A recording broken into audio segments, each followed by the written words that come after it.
All right, let's talk about covalent bonding. This is different than ionic bonding because it's a non-metal and a non-metal. Remember, ionic was a metal and a non-metal. So they're also sharing bonds, hence the SpongeBob meme. All right, so let's get into this. Some vocab you should know: covalent bond, molecule, single, double, and triple bonds. You should be able to differentiate between ionic and covalent bonds when we're done. You need to memorize prefixes, explain how covalent bonds are formed, name covalently bonded molecules, and write formulas for covalently bonded molecules. Okay, properties of covalent bonds. Almost the opposite of those of ionic bonds. How bonds are formed, bond formation. Whereas in ionic bonds, the electrons were transferred between a metal and a nonmetal. In a covalent bond, they are shared. So shared between two nonmetals. That's super important that you understand that they are shared now. And it's between two nonmetals. There are no metals involved in covalent bonds. The type of structure: with ionic, we had a crystal lattice, but with covalent, they form what are called molecules. So for example, if you have H2O, this is one molecule of water, okay?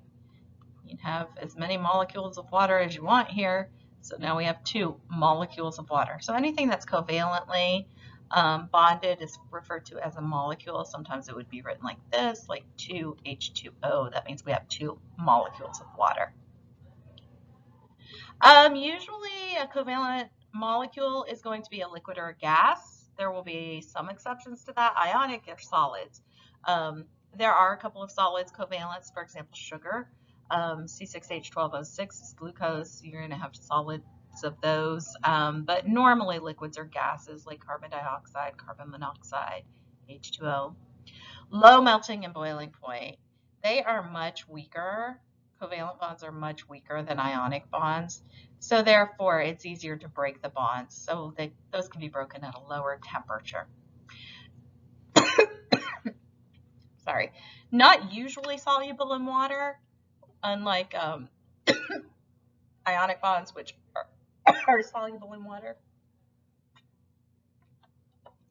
They do not conduct electricity, whereas ionic bonds conducted electricity in a liquid where they were electrolytes. Covalent do not conduct electricity. All right, diatomic molecules. This is something you're really going to have to know, so let's start learning about it now.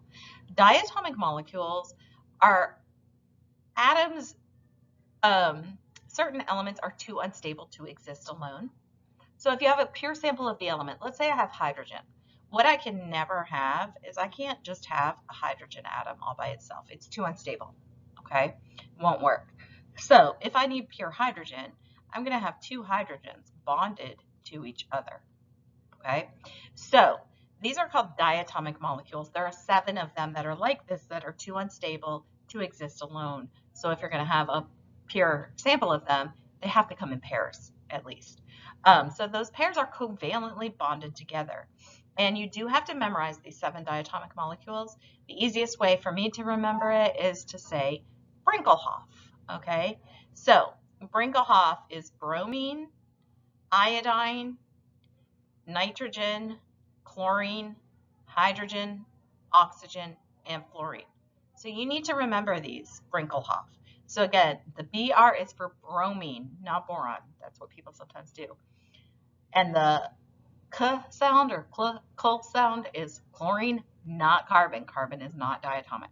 So you are going to need to commit those to memory. All right, how are covalent bonds formed? They are formed between a nonmetal and a nonmetal. Again, they form molecules. H2O is 1 molecule of water, 2H2O is 2 molecules of water. Again, the electrons are shared, not transferred. They can form single, double, or triple bonds. And they still have to follow that octet rule we talked about, where all atoms need 8 electrons in their valence or outer shell to be stable, except of course the helium, which only needs 2. Let's talk about Lewis structures on how these bonds are formed. I'm going to get rid of this first guy. Something important to note is that a line is going to show us a bond, and dots are going to be unshared pairs of electrons. Sometimes those are called lone pairs. That's important to note, or non-bonding pairs, because you might see any of those words. So let's start with HCl. We looked at Lewis structures earlier. Hydrogen has 1 valence electron. Chlorine has 7 valence electrons. All right, now we know chlorine needs to have 8. Hydrogen needs to drop down in energy level. Hydrogen's actually going to need 2 like helium here. So since they're not going to give and take, since these are both nonmetals, what they're going to do is they're going to share their electrons. So chlorine has a space for an electron here. What is going to happen is these 2 electrons are going to end up being shared by both the chlorine and the hydrogen. A line also means 2 electrons, okay? There's 2 electrons per line, so we're just putting those 2 electrons together. So what we do here is that the line is shared by both elements. So hydrogen gets to claim the line. That means 2 electrons for hydrogen, which is what hydrogen needs to be stable. Chlorine also gets to claim the bond. So that means chlorine has 1, 2, 3, 4, 5, 6, and remember a line is 2 electrons, so 7, 8 electrons. So chlorine is also stable because they are sharing that bond, those electrons, okay? Let's take a look at another one of these. Let's look at H2O. All right, here's the thing. Hydrogen only has 1 valence electron. It can only make 1 bond, so it can never be a central atom. It can never be in the middle. So we're going to draw our oxygen here, and we know oxygen has 1, 2, 3, 4, 5, 6 valence electrons. Then we have hydrogen. We have 2 of them. Each hydrogen has 1 valence electron. So what you can see here is oxygen has these 2 lone pairs. They can't bond because they're already partners, so they don't need anyone else. But it also has these single valence electrons. Hydrogen, each of the hydrogens have a single valence electron. So what's going to happen is they're going to form a bond. So we're going to form a bond on that side. We're going to form a bond on that side. So if I redraw this nicely, what I'm going to have O, H, H, and then my 2 unshared pairs on oxygen. Now, counting electrons. This hydrogen gets to claim the bond, and remember a bond is 2 electrons. This hydrogen also gets to claim the bond. So this hydrogen has 2 electrons, which is the number that it needs. Then we have oxygen. Oxygen also gets to claim the bonds that they share. So oxygen has 1, 2, 3, 4, 5, 6, 7, 8. So everything is stable here. Let's look at a couple more. So why is H never a central atom? You should be thinking because it only has 1 valence electron, so it can only form a single bond. So one line is a single bond. So let me redraw our H2O so we can look at it. There's a single bond there. Okay, over here we have NH3. Well, again, H can't be in the middle, so we're going to put N in the middle. N has 1, 2, 3, 4, 5 valence electrons. Here's our H's. And they each have 1 valence electron. So I think you can probably see what's going to happen here now is the H's and the N's are going to form a bond. So we're going to have 3 single bonds, and nitrogen is going to have an unshared pair. So if you look at it, this H is stable. It's got 2 electrons. This H is stable. It's got 2 electrons. This H is stable, 2 electrons, and N is stable because remember each bond counts as 2. 2, 4, 6, 7, 8 electrons. Everything's stable. Let's look at, actually, I forgot to do one with a double bond that I wanted to look at with you guys. Let me think of one with a double bond. Let's look at CO2. All right, so we have 2 oxygens, we have 1 carbon. Well, carbon's always a central one because it can make 4 bonds because it has 4 single electrons. Then we have oxygen, which has 1, 2, 3, 4, 5, 6. And another oxygen, 1, 2, 3, 4, 5, 6. At this point, you can probably figure out what's going to happen. Oxygen and carbon are going to share a bond here between those 2 electrons. Then it's going to share a bond here between those 2 electrons. I don't know why that keeps disappearing.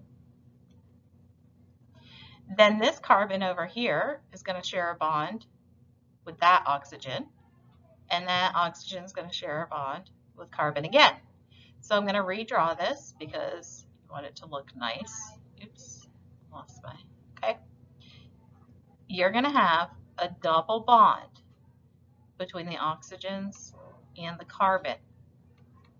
So when we look at our carbon here, carbon gets to claim the bonds. Each bond is 2 electrons, so 2, 4, 6, 8.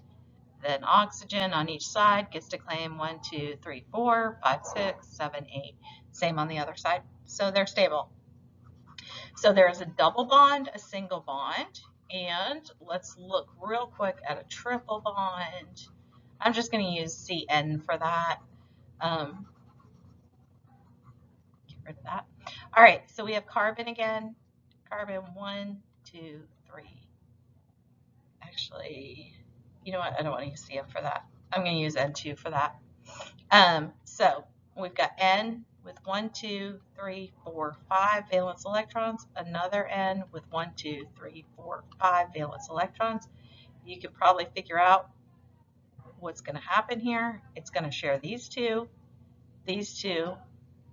and these 2. So we would rewrite it. 1, 2, 3 bonds. 1, 2, 1, 2. So everybody has 8 valence electrons. So that's how Lewis structures work. Now let's move on to the naming of covalent bonds.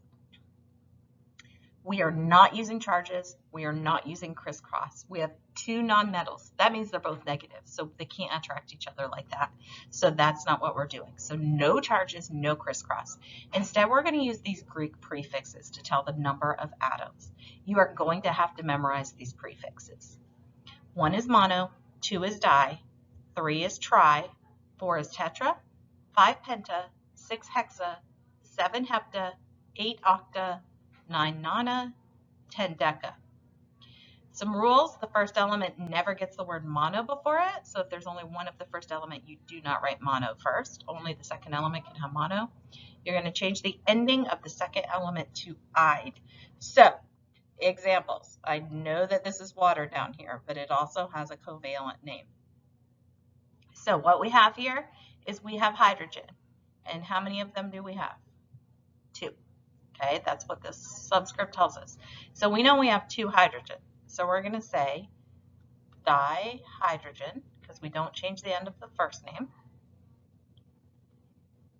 We have 1 oxygen. So since it's the second element, we're going to say mono. Hydrogen, we're going to change the ending to "ide. So it's hydride. So, sorry, oxide. My bad. So monoxide. Dihydrogen monoxide. 2 hydrogens, 1 oxygen. So it describes exactly how many atoms of them we have. Let's look at C2H6. We have 2 carbons, so we're going to call that dicarbon. We've got 6 hydrogens, so we look here. Hexa means 6, so we're going to say hexa. Now we're going to change the ending of hydrogen to hydride. So dicarbon hexahydride is C2H6. CO, we start with carbon, and again, we don't put mono before the first word. Then we do have only one O at the end, so that's going to be monoxide. We don't put two O's just because it's kind of a rule of, grammar. Then we have N3Br7, so we're going to have trinitrogen. And we have 7 bromines, so we're going to say heptabromide.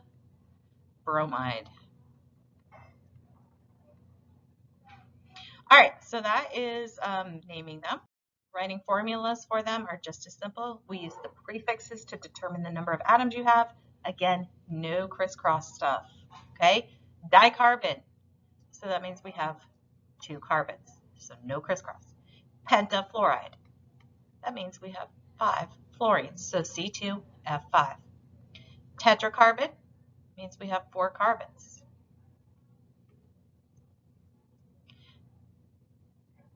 Heptoxide means we have 7 oxygens. And down here, nitrogen, it's just one of them. Monofluoride, just one of them. And that's all there is to it with writing these formulas. Pretty straightforward if you remember your prefixes. All right, we'll be back later on and talk about some acids in the next video. And in the meantime, let me know if you need any help. Thanks. Oh, sorry, one last thing. Differentiating between an ionic and covalent bond. Remember, ionic is a metal and nonmetal. Covalent is a nonmetal and nonmetal. Very important to remember that. Thanks.